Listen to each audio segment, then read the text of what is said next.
Hey, this is Ari. Welcome back to the Energy Blueprint podcast. I am very excited to share today's episode with you. It's with somebody I've wanted to have on the podcast for a very long time. His name is Morley Robbins, and he's the author of this book called Cure Your Fatigue, with the CU boxed off there to show that it's the element of copper that's being emphasized. And the subtitle is How Balancing 3 Minerals in 1 Protein is the Solution That You're Looking For. Now, Morley is a very atypical, unusual guy. He's self-educated. He's pulled from a lot of very old research, sometimes 80, 90, 100-year-old research that most people, including myself, have never heard of. And pretty much all doctors, whether natural or conventional, are not receiving any education about this. And he's making a lot of interesting and controversial claims that are very unusual and emphasizing certain compounds and certain physiological mechanisms in the body that most people never talk about or learn about. And he's very convinced that these are very central to human health and to curing disease and to curing fatigue. And he is a very compelling speaker and presents a very compelling case around that. This is a very deep dive into a lot of research, sometimes obscure research. Morley is piecing together a lot of stuff. He's to some extent telling a story of his picture of human health and how he figured it out based on all these researchers. I think that there's a lot of value in Morley's work. As you'll hear in this episode, I don't necessarily agree with everything that he says. And one thing I'm very, very grateful for, we had a discussion prior to the start of this podcast where he actually invited me when we do record the podcast to challenge him, to play devil's advocate and to be vocal about the areas that I disagree with him. Which I'm immensely grateful for. And I think, as you'll see in this episode, creates a more fruitful discussion where you get to see the areas where maybe I think differently than him, or I have difficulty with his sort of version of human health. I think Morley is a brilliant guy. I think there's a ton of value in his work. And I think we need to hear what he has to say. In fact, I think that so much that after recording this hour-and-a-half long episode, I'm inviting him on for a part 2, and who knows, maybe there'll be a part 3 too. As you'll see, Morley gives very in-depth answers to a lot of my questions, and I think there's a lot there to share and to talk about. So with all of that said, I hope you enjoy this very interesting, very novel take on human physiology. And I will say there's quite a bit of buildup. Like he has to tell, kind of a lot of elements, a lot of pieces of this story to kind of get where he's trying to take you. So be patient. I think there is fruit here. There's a lot of value in what he's trying to teach, and I think it's worth it to kind of sit through the discussion of a lot of this old research that might, make some of the non-science types who are listening to this maybe make their eyes glaze over a little bit. But if you sit through that, I really think there's going to be some gold nuggets here for you. So with all of that said, enjoy this episode with Morley Robbins. So welcome to the show, Morley. Such a pleasure to have you. Delighted to be here. You're another year older. That's a good thing. Indeed, it is. Since we last talked, we originally scheduled this podcast for 4 or 5 days ago.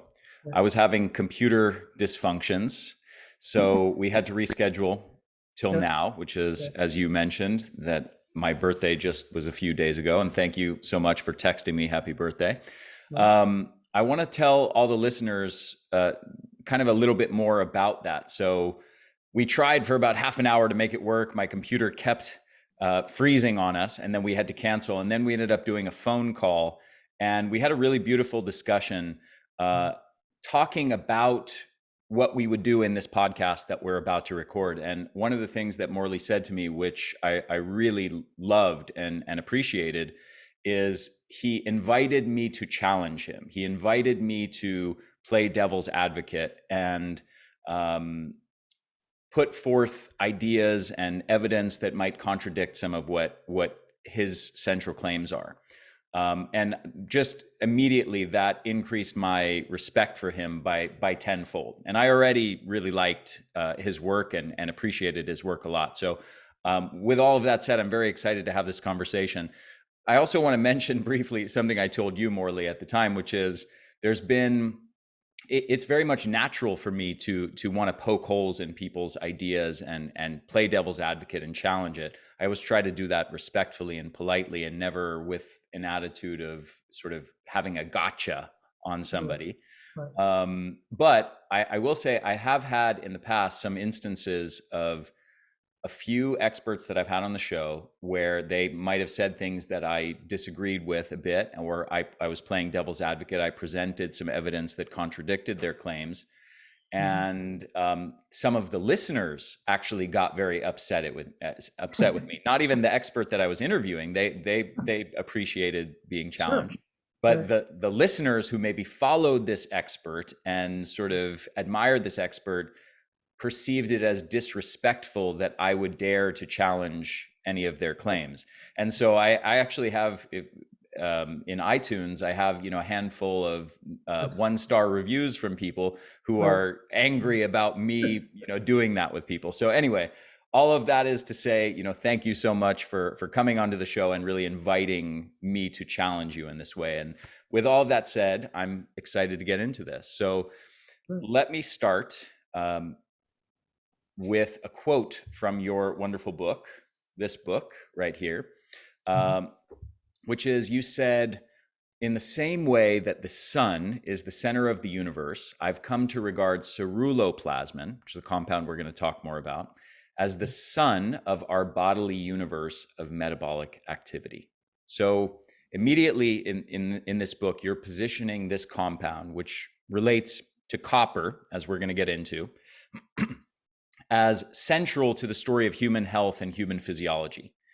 And yet, in all of my 25 plus years of studying health science, I have never encountered this word prior to your book. So, how is it that all of health science has been so misguided or so ignorant of this piece of the puzzle that you are talking about is so central to human health, copper and ceruloplasmin? Yeah, it's a wonderful question. Great way to start the dialogue. I didn't believe it at first either. I mean, I as many people know, I started out as a pre-med retread, and I went to business school, went to hospital management consulting, and then 14 years ago, somehow stumbled into mineral metabolism. And I started with magnesium, and that got me to iron, which got me to oxygen, which got me to copper. And I started digging in on the copper, and I was like, this is unbelievable. This can't be. And then along the way, I start to gain a broader and deeper understanding of what copper does.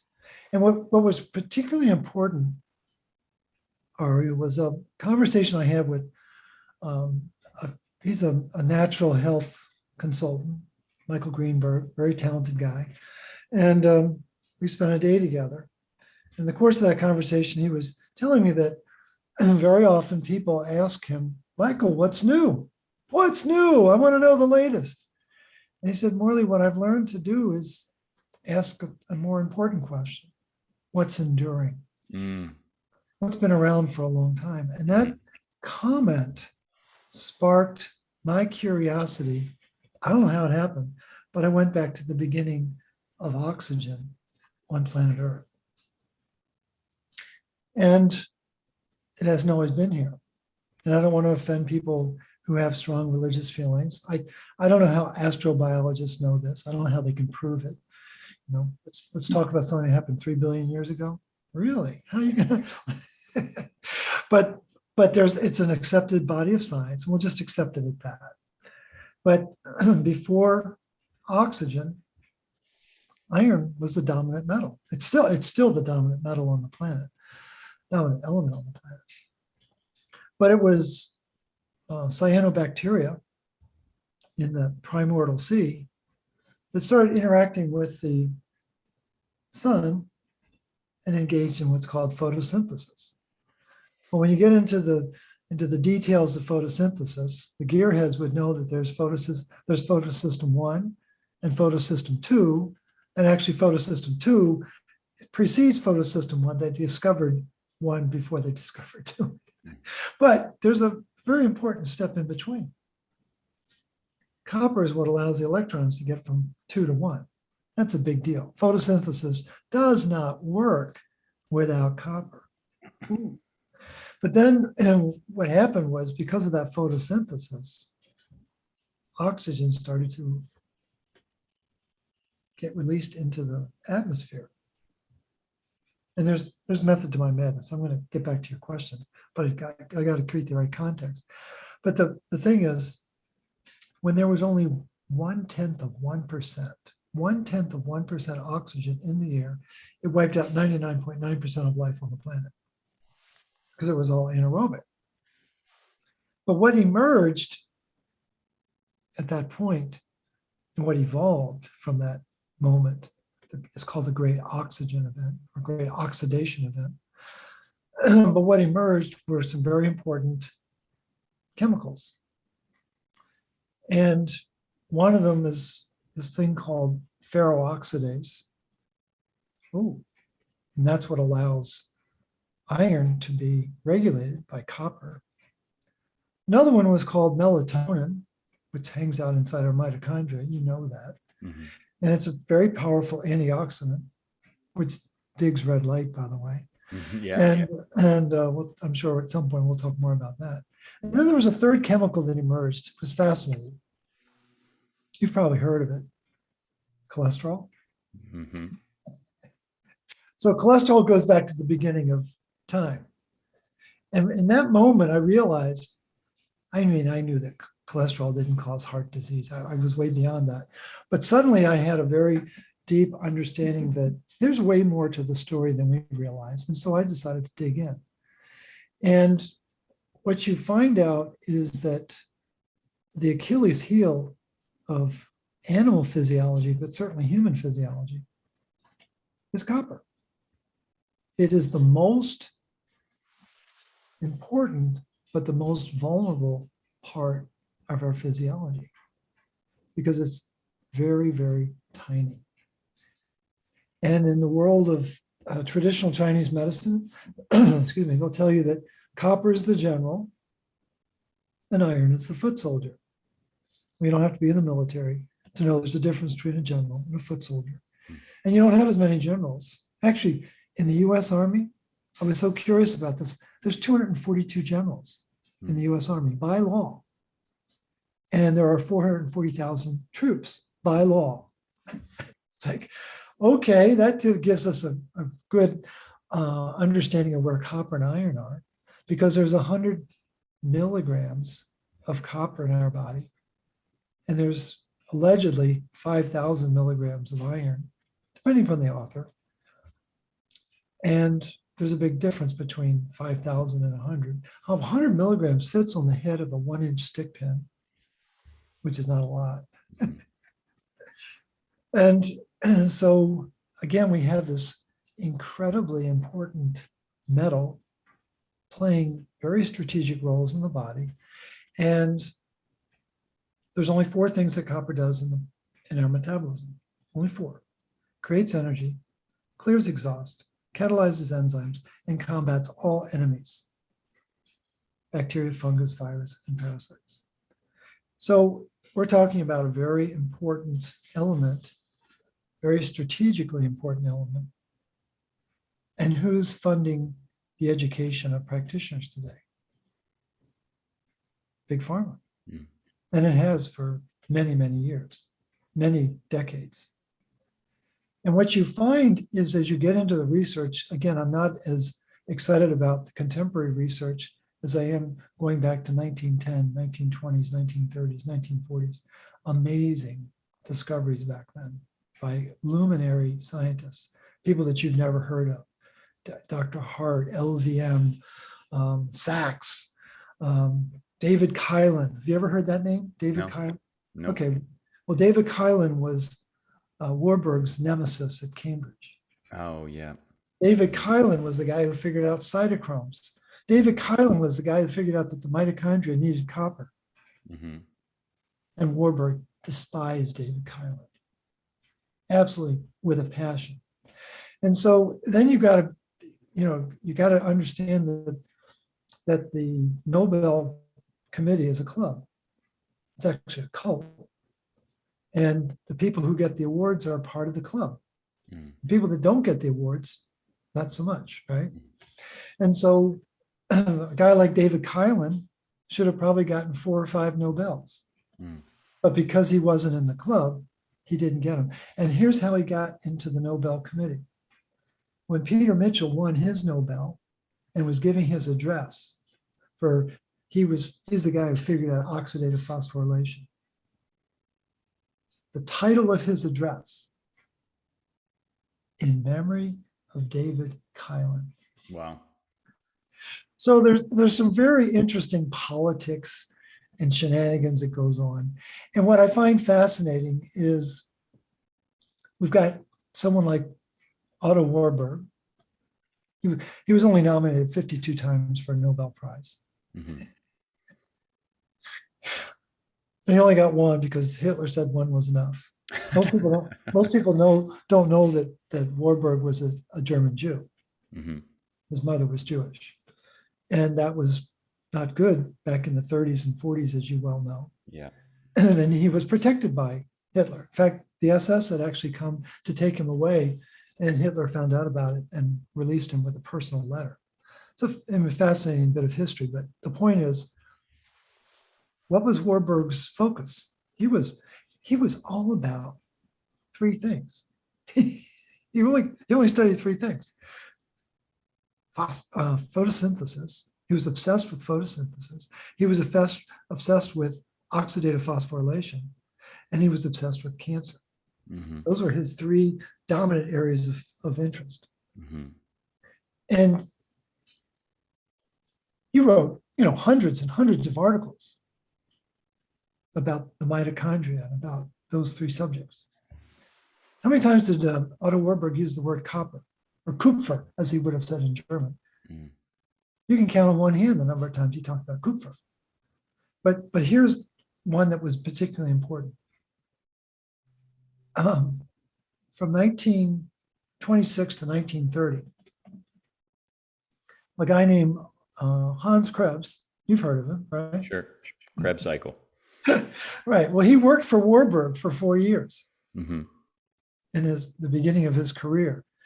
And what's really entertaining is to read the articles that they wrote, trying to one up each other. Who had the idea first? And they're chest beating all the time. But in any event, in 1927, they did a very, very, very, very important study. And they took birds, pigeons, and geese, and they bled them almost to the point of death. And they wanted, because that was a true state of anemia. I would argue it is the only true state of iron deficiency anemia on planet Earth. Everything else is a scam. Well, I'm sure we'll talk about that. Yeah. But they bled the birds almost to the point of death. And they wanted to see, how are these birds going to respond to that metabolic threat? And what blew them away, and it's in this article, it was published in 27. There was a 3-fold increase in copper enzymes in the pigeons and a 6-fold increase in copper enzymes in the geese. It was an explosive finding in 1927. And the reason why it's important is that a year later, in 1928, in Madison, Wisconsin, Hart, Steenbach, Waddell, and Elvium at the University of Wisconsin were denying rodents copper in their diet because they were just curious to see what would happen if you took copper out of the diet. How does the body respond? And the rodents all developed iron toxicity in their liver. So we've got 27. We've got, hey, we take iron out, and man, the body responds with copper. That means that copper regulates iron. That's what that research revealed, and they knew it. And what did they do with that research? They buried it under the rugs. And then 28, a year later, we've got this massive discovery about copper deficiency causing iron accumulation. And then in 2021, Kim and Gonzalez were studying 13 genes that express in the liver to see if any of those 13 genes would have greater expression under a state of copper deficiency. And there was only one gene that fired up, and it's called ferritin light chain. And ferritin light chain gene is the gene that causes iron accumulation in the liver, and it does not require ferroxidase enzyme function to work. So it took a century to prove that they were right in Wisconsin. The point being that there were amazing discoveries from 1920s up through the present day that have never gotten scientific recognition. In 48, when Holmberg and Laurel discovered the ceruloplasmin protein that we're talking about one of the biggest proteins in the body, Ari. This is not hepcidin. We're not talking about insulin. We're talking about 1,160 amino acids. Whoa. It's not the biggest protein. It's one of the biggest proteins. And it's a tank because it's got 8 coppers inside it. Mm-hmm. If you've ever seen the movie Fury, you know what I'm referring to. There are 5 soldiers inside a tank.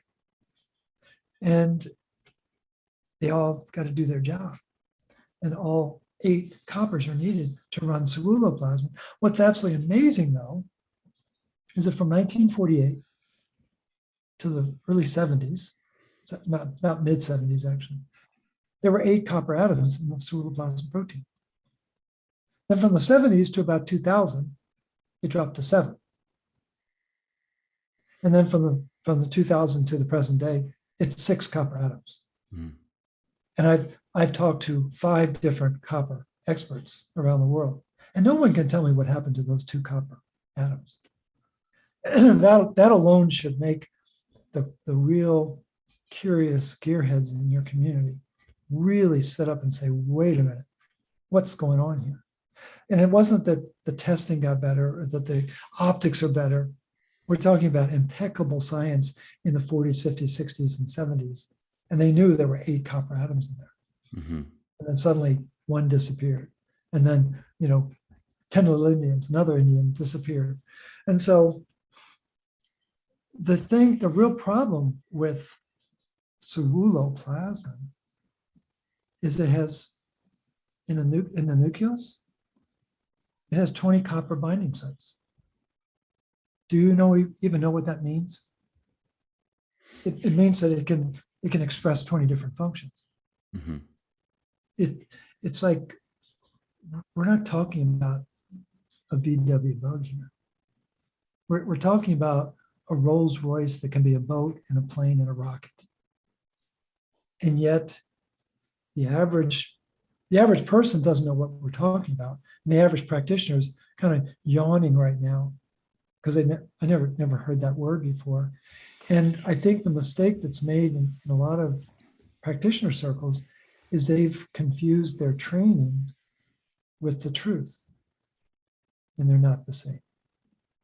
And the education that practitioners get is amazingly scripted. And who's running the show? Big Pharma. What's the engine? Sell drugs. And it's not, see, the thing is, what copper brings to our physiology and our immune system is sovereignty. Is Big Pharma about independence or dependence? Hmm. And so when you're talking about a protein that can express many different enzyme functions, that regulates iron and oxygen, that prevents oxidative stress, which is the very harbinger of all chronic disease. When you've got a metal that runs the show, that's the general, what are you going to do? You're going to flip it. And you're going to tell people you're anemic and you're copper toxic. And be careful of that retinol thing because it's going to cause vitamin A toxicity. And if people believe that copper is toxic and vitamin A is toxic, then they got a long way to go in their research to understand what's really going on. And what I think the last 2.5 years have taught us is that there's way more to the story than what appears on mainstream circles. And people need to know that I've renamed what COVID stands for. COV stands for copper's vanished, and ID stands for iron's dysregulated. And those are the only, that's it. And when you understand what COVID does to our blood and to our immune system, it hits all copper iron dysregulation, and the jab is COVID on steroids. But if you don't understand minerals, you don't understand what I just said. And so I think there's been a century-long campaign to downplay, to narrowcast the role of copper in the human body. And the changes that have been made in agriculture and food processing and pharmaceuticals is undeniable. What's the biggest change in farming? Well, first it was fertilizers, right? NPK, right? Well, NPK is a great way to block copper absorption, but glyphosate is a perfect way to block copper absorption because it chelates copper down to a pH of 1. What does that mean? Nothing stops it. It's a perfect copper chelator. Chelates other things too, but copper, I would argue, is the target. Within food processing, who are the two biggest salts? The biggest assaults were high fructose corn syrup. And what does high fructose corn syrup do? The work of Myra Fields and her colleagues at the USDA 70s to the 90s is that high fructose corn syrup blocks copper uptake in the front door, CTR1, copper transporter 1. And then the added assault within food processing is tyrosinase inhibitors. Tyrosinase, what is that? Well, it's the enzyme that's in the center of whole food vitamin C. Oh, you mean ascorbic acid? No, we're not talking about ascorbic acid. We're talking about the real natural form of vitamin C that has, rutin and all sorts of bioflavonoids and things, but it has tyrosinase enzyme at its core, and that has 2 copper atoms. So why would the food industry want to have tyrosinase inhibitors? Oh, it's to stop the browning so that the food doesn't spoil. Right. Mm-hmm. So it gets more complicated about, do you think the tyrosinase inhibitors stop at the food and don't affect our body? And then we get to big pharma. One of my favorites is Mildred Seelig. She was a physician, got her degree back in the 60s, started working in big pharma research and discovered that all the drugs she was working on were causing magnesium deficiency. And so she quit her job at big pharma and went on a 40-year campaign to educate the world and medicine about the importance of magnesium. And that's just one example. The medications that scare me the most are the 4th generation antibiotics, all the benzos, the cardiac drugs. Again, they totally disrupt copper. What a coincidence. Isn't that interesting? That this lowly little metal that causes toxicity, well, we're going to get rid of it. And then what's the target in oncology treatment? Oh, well, that copper thing causes angiogenesis, and we've got to get rid of it. And they go to great lengths to use tetramolybdate and other agents to suck copper out of the tissue and ignore the retinol deficiency and the iron that's causing the cancer. But by gosh, we're going to get that copper thing. And so your question is a valid one, and it's a vexing one because there's no proof of an agenda. It's just you get these snippets from the study of 1927 up to the present day, and you see the clever way they talk about copper and iron, and the fact that people on this planet actually believe that there is such a thing as iron deficiency anemia, It doesn't make any sense at all. So Okay. let's deal with the facts. The number one element on planet Earth, 34%, is iron. Prior to COVID, I would have argued that humans were the most evolved species. Now I'm not so sure. But in order to accept iron deficiency anemia as the number one nutrient deficiency on planet Earth, according to the WHO, again, they've lost a little luster, but there are multiple publications that reinforce this. In order to accept that, it means that the most evolved species on the planet has lost the natural ability to metabolize the number one element on the planet. And it's absolutely fallacious in its face. And what is buried in the research, 1935, 43, 55, 75, all the way up to 2021, is that every facet of iron metabolism is copper dependent. You can't make heme, you can't make hemoglobin, you can't make red blood cells, you can't recycle red blood cells. I mean, it's absurd that these connections have not been made, but they've been very artfully written up in scientific journals to keep the reader in the dark, keep the truth behind the curtain. How do we spell curtain? C-U-R-T-A-I-N. So we don't know the curtain is running the show.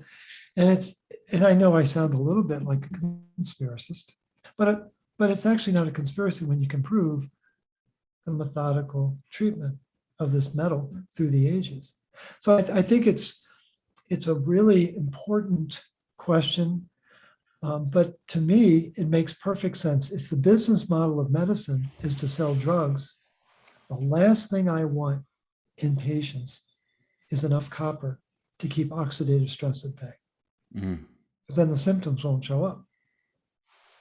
So that's a very long-winded response to a very simple question. Hopefully that gives you some things to reflect on and gives you additional fodder to pepper me with other questions.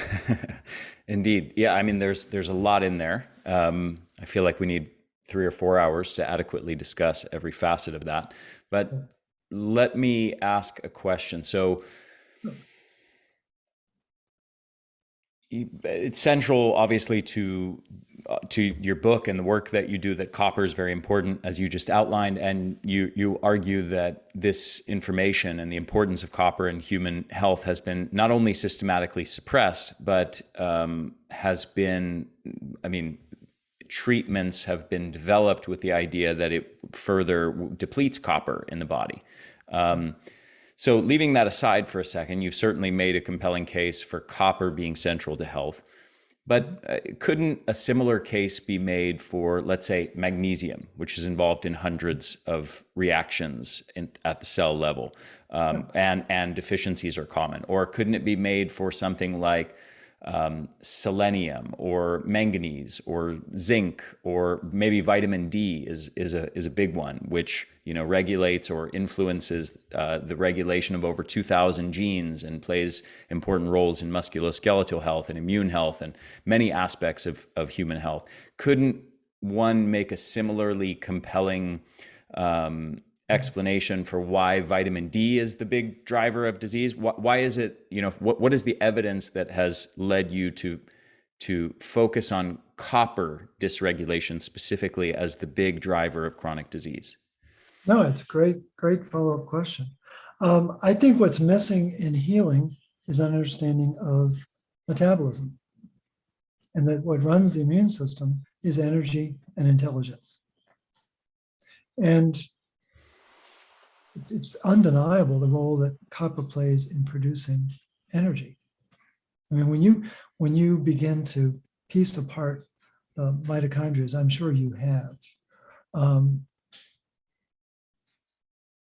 it's an inescapable discovery that copper plays a pivotal role in countless parts of the mitochondria. And they'll tell you that, complex 4 requires copper. The only one that I can't find connections to copper is in complex 2. And 1, 3, 4, and 5 are absolutely undeniably copper dependent. And it's, ANT, adenine transporter, It's got a relationship with copper.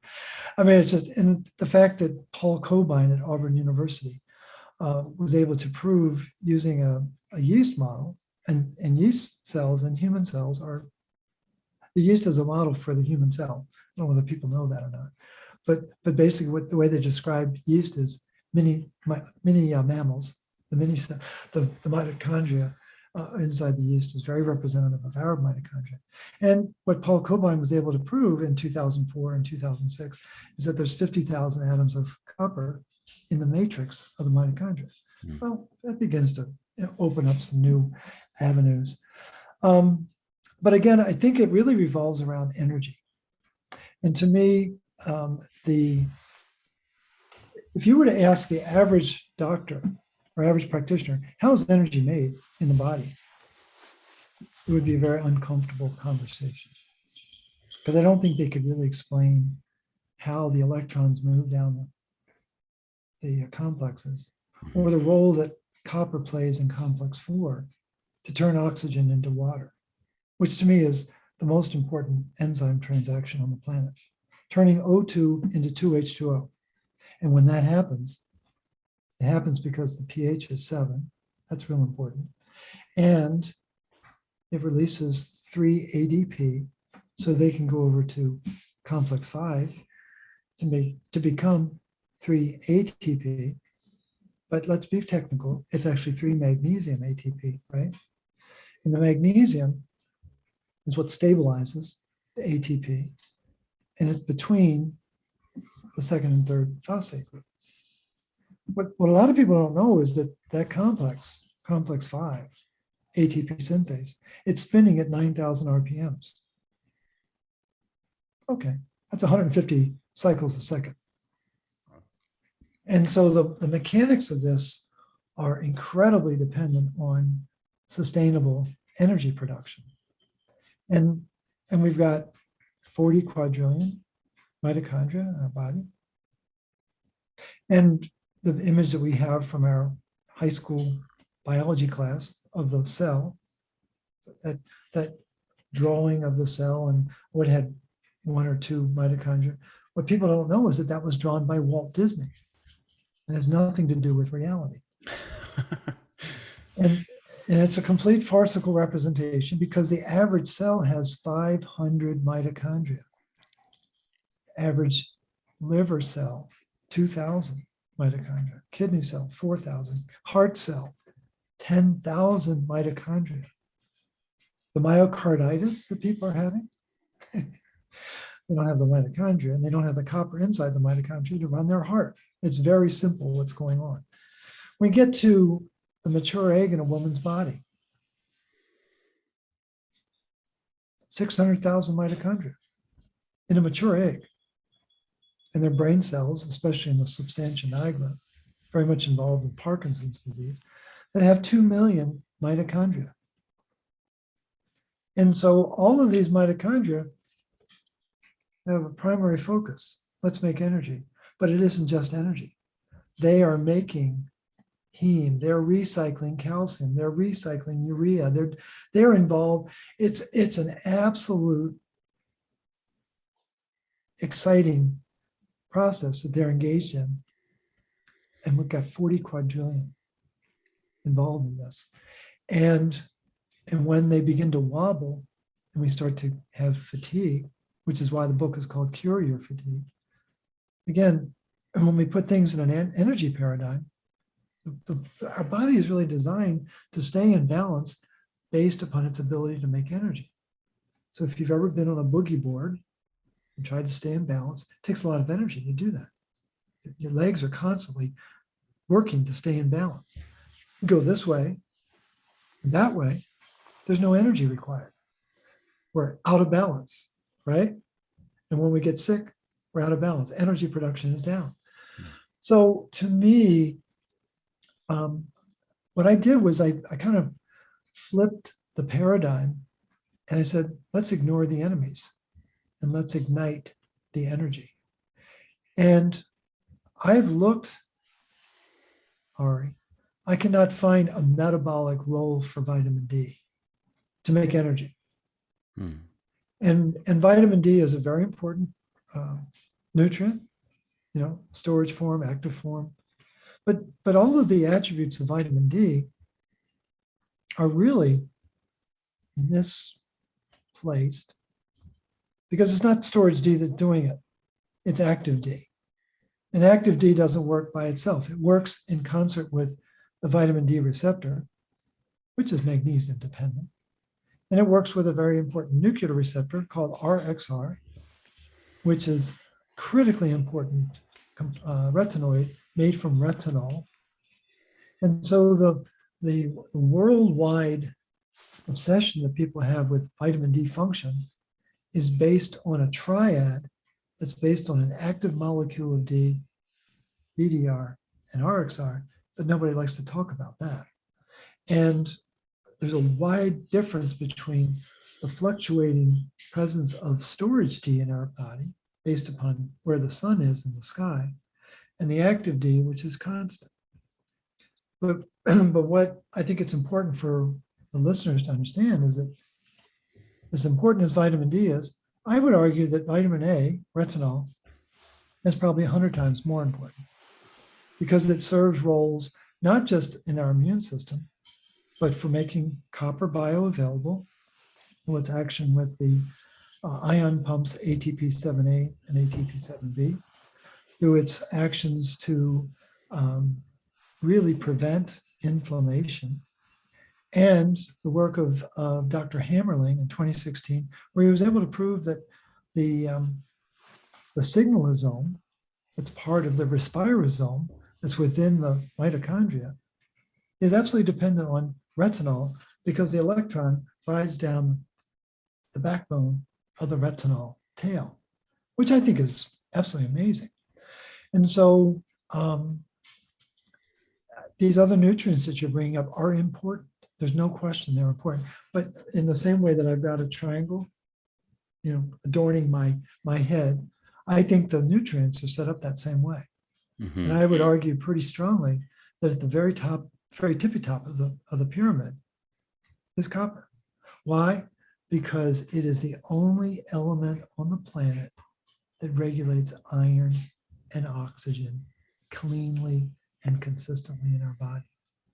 And yes, these other nutrients are very important. We can't, it's like trying to decide what part of your car is the most important. Well, it's like when you get a flat tire, suddenly the tire is the most important. Or if your spark plug goes out, suddenly the spark plug is the most important. So we all understand that. But to me, if we're trying to minimize oxidative stress and we're trying to optimize energy production, the conversion of oxygen into water so we can release energy, all roads come back to copper status. And it's absolutely arresting when you think about how many functions depend upon energy production, and no one realizes the role that copper plays in that process. Mm-hmm. And all the optics, it's like in your kitchen, if we were to go into your kitchen right now, we could put a spotlight on the stove and the refrigerator and the microwave. Those are the three most important parts of your kitchen, aside from the plumbing. And what are those three appliances made of? Steel. They're all made of steel, iron, right? And what modern medicine wants us to believe is that the stove knows what's for dinner. The stove knows what pot to get out. The stove knows what temperature to put the flame up, right? Mm-hmm. And stove knows that, I've got to get the food out of the refrigerator. And there is not one word about the chef, about the cuisine artist. When you get into the bowels of mitochondrial research, it is amazing how they will pontificate about iron and not tell you about the elegance of when we get into complex 4, what is the cytochrome C oxidase enzyme actually doing? It's fascinating. There's heme A and heme A3. And what's their job? They are the stove, and they're holding oxygen so that cytochrome C oxidase can slice and dice it and turn it into water in one fell swoop. Add 4 electrons, boom, oxygen becomes 2 molecules of water, voila. And that's the magic and the majesty of copper metabolism. But it's very rare to find scientists who will tell you that and go into the description so you understand what's really happening. Because everything is iron this and iron that. And let's talk about the steel girders in the Sears Tower and look at all the things that steel does. What's the most important part of the Sears Tower? Electricity and plumbing. And what's providing the electricity and plumbing? Copper. But no one likes to talk about that. And so it's a societal scotoma that we have about what's really running the show. And we're led to believe that we need more iron and I got to get rid of this copper because it's going to cause cancer. It's like, now that's demonic. In my world, that is a complete reversal of reality that you only find in books like 1984. So it's just a fascinating dynamic that's taking place in the scientific circles. Okay, so let's say I have no disagreement whatsoever with all of the important roles that copper plays in human physiology. Yeah.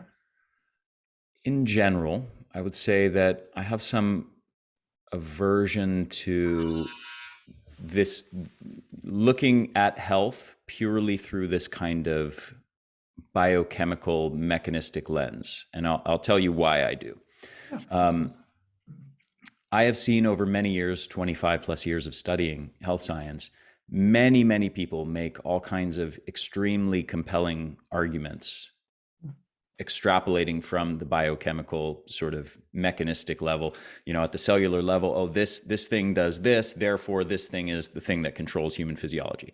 If we were looking at a car, one could say, well, if the spark plugs don't work, then then the whole car shuts down, and therefore spark plugs control everything, right? And one could probably make a compelling case based on this kind of logic. So now that's not to say that spark plugs aren't very important. They clearly are very important, but are they the thing that is controlling and regulating the functioning of the car? No, they're not. So there's another example of this, very well-known example, which is insulin. For many, many years, we had lots of dietary gurus, and we still do have many dietary gurus making these arguments, even though we have the science to disprove it, that insulin is the thing that controls and regulates body fatness. And that if you eat a diet, and therefore, based on this idea, which is called the carbohydrate hypothesis of obesity, popularized mainly by Gary Taubes, if you eat lots of carbohydrates cause the secretion of insulin, and therefore by having higher insulin levels, you have higher levels of this fat storing hormone, and therefore this leads to increased body fatness. And it actually sounds very compelling and logical, and to the point where I was convinced of it for many years, and I taught it to my clients for many years. And then we had metabolic ward studies come out, and there are now many of those studies, and Kevin Hall has been a lead researcher of that, ironically working for Gary Taubes' institute, NUSI, conducting these studies, which Gary Taubes wanted to prove his insulin carbohydrate hypothesis of fat gain. And the studies that they funded with millions of dollars of funding actually disproved the hypothesis. They found that on equal levels of calories, high carbohydrate diets and low fat diets that were, again, calorie equal to very high fat, low carb ketogenic diets that caused radically different amounts of insulin, caused precisely equal or virtually equal amounts of fat loss. Actually, they showed that fat loss was slightly increased in the high carb group, but we'll call it equal just because it was a very small difference.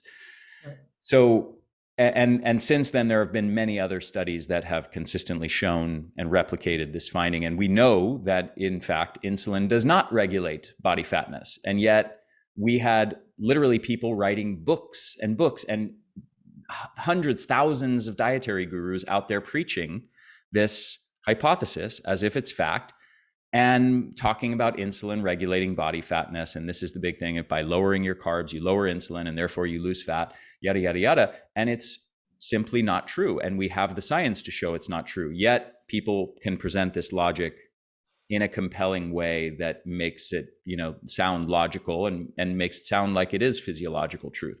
So I'm a sort of rubber meets the road guy. Like I need to see more than just the mechanistic logic.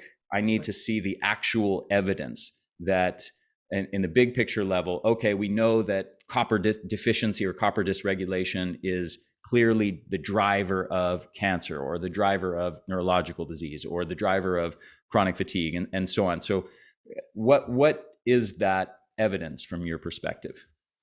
No, several things. Let's deal with a couple of different conditions. Schizophrenia. It's pretty severe form of behavioral health issues, right? I think you would agree with that. Well, in 1959, group of scientists at Tulane University, led by Dr. Martens, Martens, 1959. He used one shot of ceruloplasmin, and he injected it into 34 patients with schizophrenia. What happened? 30 of 34 were cured. Mm-hmm. When you get into the bowels of schizophrenia, it's people who are schizophrenic are afraid, they're paranoid. There's a lot of adrenaline coursing through their body and their blood. And it gets rusty from too much iron that's not being regulated. And it creates what's called adrenochrome, a very contemporary chemical that we're all well aware of. But the thing is, ceruloplasmin changed the biochemistry of these patients. In India, they studied people who get malaria and people who don't get malaria. And the people who don't get malaria have proper levels of ceruloplasmin and ferroxidase enzyme expression. The people who have low levels of ferroxidase expression take hydroxychloroquine for the rest of their life because their copper status is compromised. I came across another Indian study just the other day, fascinating. You may have heard of dysfunctional uterine bleeding. I never heard of it, DUB. Apparently it's... I've never heard of it either. Okay, well, it's only a third of the women around the world who have dysfunctional uterine bleeding. Wow. Only a third, But what these doctors discovered is, and I would just love to go into the minds of the team that came up with this. Someone had the creativity to say, well, why don't we measure the thickness of the endometrial lining of the uterus using ultrasound and contrast it with ceruloplasmin status in the women. And what did they find? An inverse relationship. The lower the ceruloplasmin, the thicker the endometrium, the heavier the bleeding. And here's the catch. Why would there be heavy bleeding? Because there's low ceruloplasmin. Go back to 1928. Low copper creates iron accumulation, and the endometrium is accumulating iron. And there's only one way to get rid of excess iron in the human body, and that's through blood loss. Yeah. And how do we regulate iron status in our body? With our mouth. And that got violated. That's the work of McCants and Widdowson, preeminent. What do you mean by through the mouth? You mean how much we eat? How much we eat. Okay. Keep your mouth shut and you won't get as much iron. No, seriously. Yeah. And what did they do? In 41, they violated that by adding iron filings to the flour. Mm. And then they increased it 50% in 69. Whoa. And now we have 9 different forms of iron coming into the food system. All of them are carcinogenic, by the way, proven are carcinogenic. But people don't know that. And if I can add one layer to this, just so it doesn't get lost in this discussion, you mentioned blood loss being the only way to lower iron levels. There's a large body of evidence now that most people are unaware of, including most practitioners, that giving blood is actually a reliable way to extend lifespan and help prevent disease. So to the point of your logic there. In fact, Leo Zakarsky, world-renowned cardiologist at Dartmouth Medical Center, published an article, I think it was in 2015, where he was contrasting statin use to phlebotomy. And phlebotomy won hands down. It's pretty funny. Pretty funny. But he was a very controversial figure, as you can imagine. But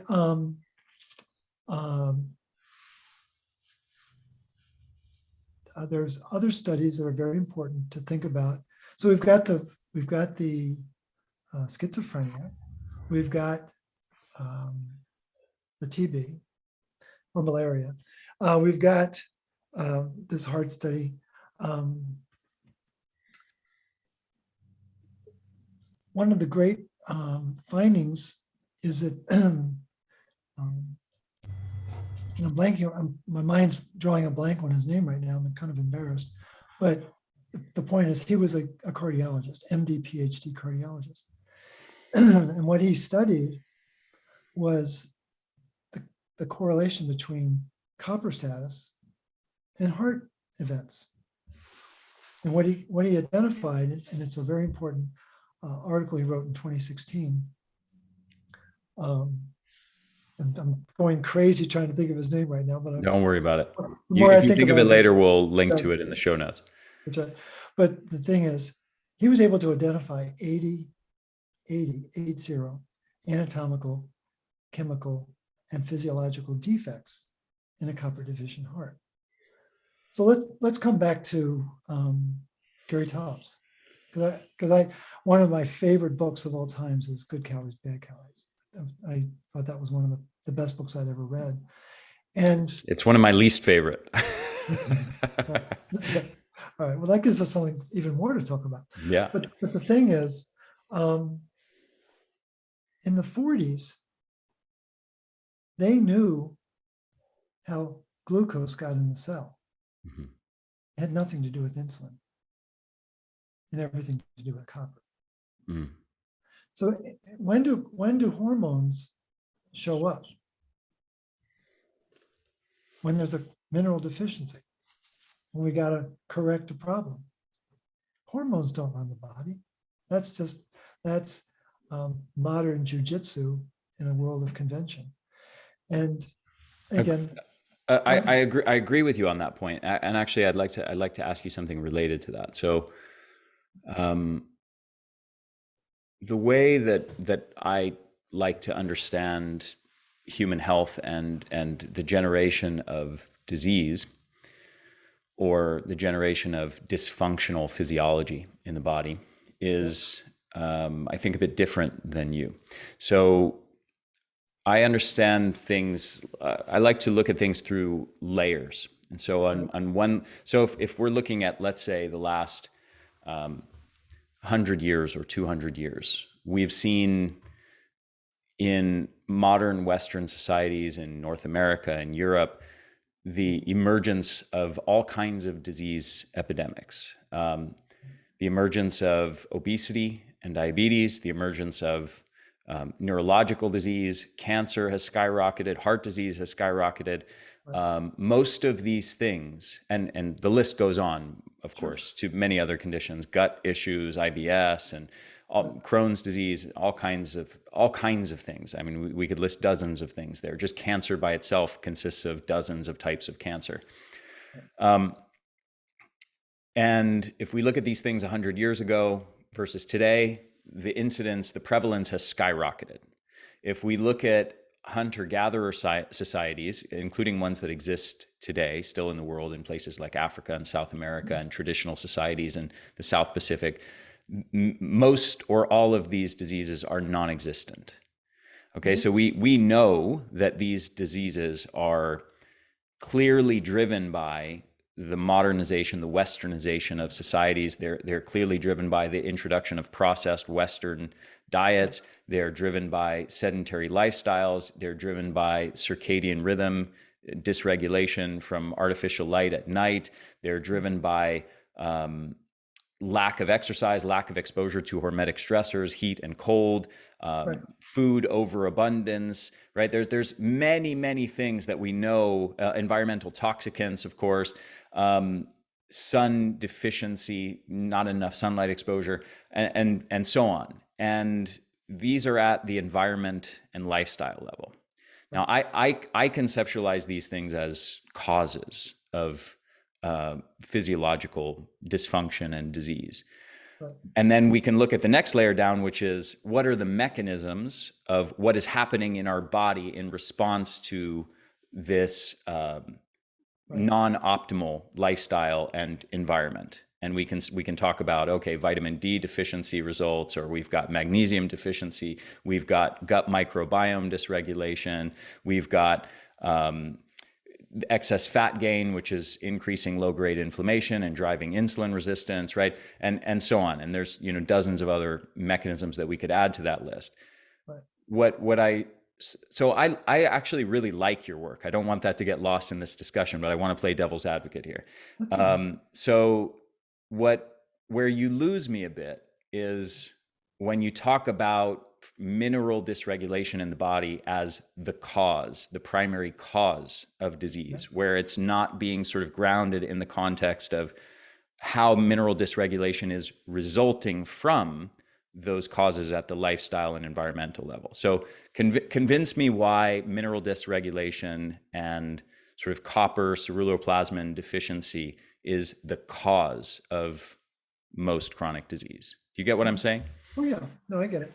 Again, I come back to the fact that all disease, what is it? 32,000. Oh, by the way, it's Leslie Clave. It's a guy. It was the cardiologist I was thinking. Thank you. Great. Yeah. Klebay. But all disease, and I forgot, I think it's 32,000 different conditions in the Merck manual. They all begin with energy deficiency. So someone has arterial plaque. When does that start? What starts when the epithelial cells, or endometrial cells, excuse me, when the endometrial cells can't recycle iron properly in the mitochondria because they don't have enough copper. And then iron starts to build up in the mitochondria, killing energy production, and then that affects they're going to recruit macrophages saying, we got a crisis here, and cholesterol starts to come, and then suddenly you've got foam cells, and it just starts to build on itself. And it all started because the energy production dropped.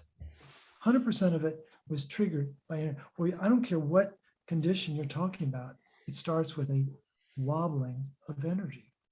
And most people don't know that. Most practitioners don't know that. Again, the overriding paradigm of healing is let's kill the bugs, let's kill the enemies. I think that is so over that, because it's all an energy issue, and it has been since the beginning of time. And I think that what's critically important is to understand the subtle role that these copper enzymes and ceruloplasmin are playing. So the thing is, let's get down into the cell. Let's get inside a macrophage. Pac-Men that are trying to gobble up the dying, in this case, dying red blood cells. They've got to break down the heme and get the iron away from the heme. That's a big deal inside the endosome. Well, in order to get the pH right, they got to pump hydrogen in. Who do you think's running that pump? It's copper. Then we got to get the iron out. It's called steep 3. How do you get iron out of an endosome? Well, steep 3 is run by copper. Then we've got to get that iron out of the cellular structure, we got to get it into ferritin, right? We got to store it. We don't want Labile iron. It took me 2 years to figure out what Labile meant. It's not free and happy. It's reactive. Oh my God, it's incredibly reactive. And so we've got to get it into the ferritin molecule. Well, there's two different types of ferritin. Ferritin heavy chain, ferritin light chain. What's ferritin heavy chain? It's got ferroxidase enzyme function. And it very easily gets iron into the ferritin cage. That's a good thing. And it also takes ferroxidase to get the iron back out. A lot of people don't know that. That's a really big deal. But then I learned something in the last few weeks, which I find absolutely fascinating. There's actually a chaperone that carries the iron to the ferritin protein. And it's another chaperone. It's called PCBP1. Guess what? It has a copper battery. And then that when the ferritin is ready to be recycled, because the cell needs to access to the iron, there's a chaperone, it's a cargo chaperone that picks up the ferritin, picks up the ferritin and takes it into the lysosome where it gets recycled. And the cargo chaperone is called NCOA4. And guess what? It's copper dependent. And so just in the cycle within the cell, I've identified 10 different mechanisms that are copper dependent. And there's no literature that expressly says that. This is based upon dozens, sometimes hundreds of studies that I've read, piecing a little bit here, a little bit there. And that's not taught anywhere except in the Root Cause Protocol Institute. And it's just, that's part of the excitement of this work, is that the information is out there, but it's not in plain sight. Mm-hmm. You got to really work to get it. And I think that the phrase that really helped me define what all this work is about was developed by a friend of mine who's a pastor. His name is Joey Foster, brilliant guy. And his wife had gone through my program, and then Joey and I became friends. And he introduced me to a phrase that his mentor taught him. And this is really around biblical studies, but it applies to any field of study that you want to engage in. Missing information equals missing truth. And if you don't know those 10 different mechanisms that are involved in iron recycling in just a single macrophage, then you don't understand what anemia really is. Because if you're going off of the words of the World Health Organization, I would just encourage people to step back from the ledge and say, there's way more to the story. Because again, I've got studies from the 30s, 40s, 50s, 60s, and so on, that clearly indicate from world-renowned scientists, you cannot make heme without copper. You cannot make hemoglobin without copper. You cannot make red blood cells without copper. And they said it boldly back in the day. But now, they're afraid to speak the truth. You know what I just heard tonight? If this is true, this is just appalling. That school systems in one county in, I think it was Missouri, in one county in Missouri, they received $750 million. $750 million to enforce all of the insanity of the last 2.5 years. And if that's true, and this particular person claims it is, it's such a violation of our integrity and our intelligence. And to me, it's an extension of what we deal with in conventional medicine. Mm-hmm. Because I don't think that practitioners have been properly educated. I don't think they have been fully educated, because they don't know what minerals are. They don't know energy metabolism. They don't understand oxygen metabolism. Every hormone, every neurotransmitter, every complicated chemical in our body responds to one thing: oxygen status in the body. 100%. And if you don't know that, then you don't understand how the body works. And then the fourth area of academic defect in the training of practitioners is they don't know what parasites are. Hmm. And guess what parasites feed off of? Minerals, oxygen, and energy. Hmm. And so we've got these really talented individuals, great hearts, great minds, who've been given a scripted education that is missing the four cornerstones of chronic disease: mineral dysregulation, energy dysregulation, oxygen dysregulation, and parasite dysregulation. All the autoimmune diseases all involve iron-laden, not iron-laden, hemosiderin-laden. So ferritin holds iron, hemosiderin is 10 times more iron. So it's hemosiderin-laden macrophages hanging out with parasites. Every autoimmune, all 100 plus autoimmune conditions involves excess iron and parasites. Hmm. And guess what's missing? Copper. Because if you've got parasites, you don't have enough copper. And if you don't have enough copper, you're going to get parasites. And these basic axioms that run farms, any animal farmer knows the relationship between copper and parasites. And it's very well chronicled in the books by Pat Colby. She's an Australian farmer. In 2015, she wrote Natural Goat Care, Sheep Care, Cattle Care, Horse Care. And she has these mind-numbing facts in her books about what is the mineral truth of animal husbandry that's not taught in doctor school, because that's too banal. We don't get into animal issues. It's like, you kidding me? It was a study in 2012 from NC State, one of the best veterinarian programs in the country. And these scientists were studying UTIs. Why were veterinarians studying human UTIs? But for those, it's Dr. Hari, Hare, 2012, and just put in UTI.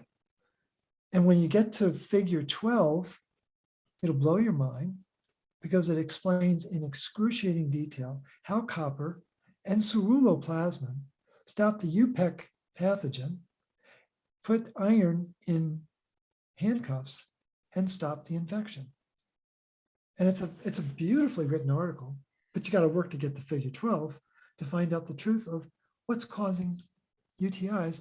And then we find out what's the go-to medication for UTIs today: Cipro. Mm. Cipro is one of the most toxic chemicals on the planet. It would be right up there with glyphosate as far as I'm concerned. And what does it do? It sucks magnesium and copper out of the body. And my wife, Dr. Liz, had a client who was a world-renowned cyclist in the Chicago area many years ago. He was hanging out with a guy named Lance Armstrong. He was in the world tour. This guy was a serious cyclist. He got a UTI. They gave him Cipro. Guess what happened? He ruptured his Achilles tendon, and he had to leave the tour, never to ride a bike again.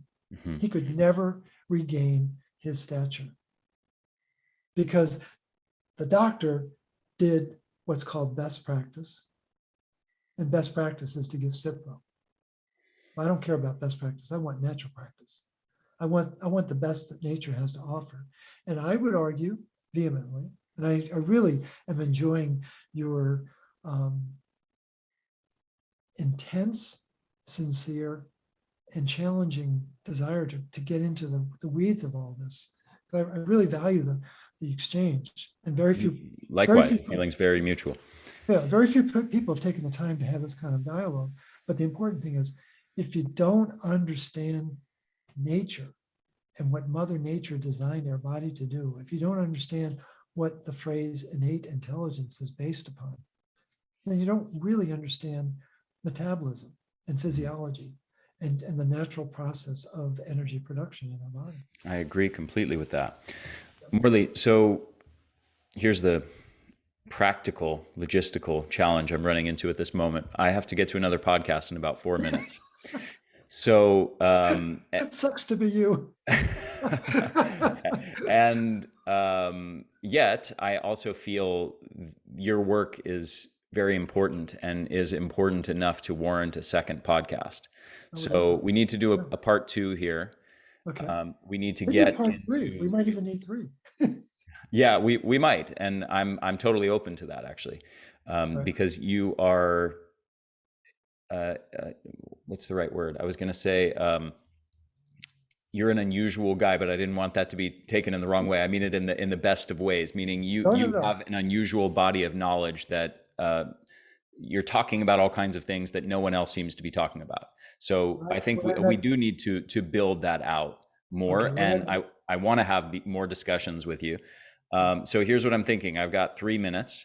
okay. Why don't you give a very, very brief teaser for what we're going to talk about in the next podcast and why people should tune in?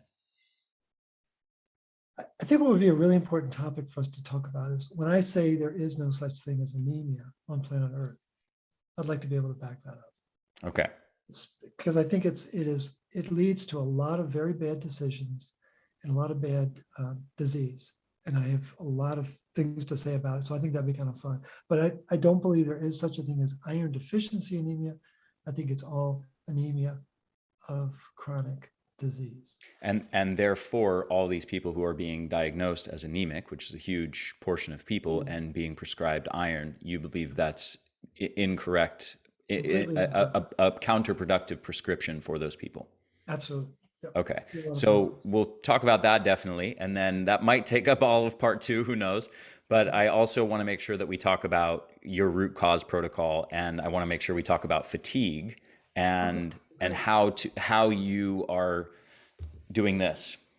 You know, the essence of this book, Cure Your Fatigue, which I really enjoyed this book tremendously. I think there's a huge amount of value here. So the essence of how does one cure one fatigue and why does that revolve around copper? So we'll do at least 2 and possibly 3 podcasts to cover all of your work. Morley, thank you so much. I'm very grateful for your time. I'm very grateful again for you inviting me to kind of have this devil's advocate sort of driven dialogue with you. I'm really enjoying it, and I'm very grateful for your work and for the time you're dedicating to have this discussion with me. Well, this has not been the easiest conversation, but I would say it was one of the most productive. Awesome. Yeah, I love it as well. It's great for me to learn from you, and I'm looking forward to the next one. So I'll reach out to you via email to get the next one scheduled. And to everybody listening, make sure to tune in to part 2. We are just getting started with Morley. As you can tell, he's got a lot of wisdom to share. Thanks so much, Morley. I will talk to you very soon. Great. Thanks, Ari. Appreciate it very much.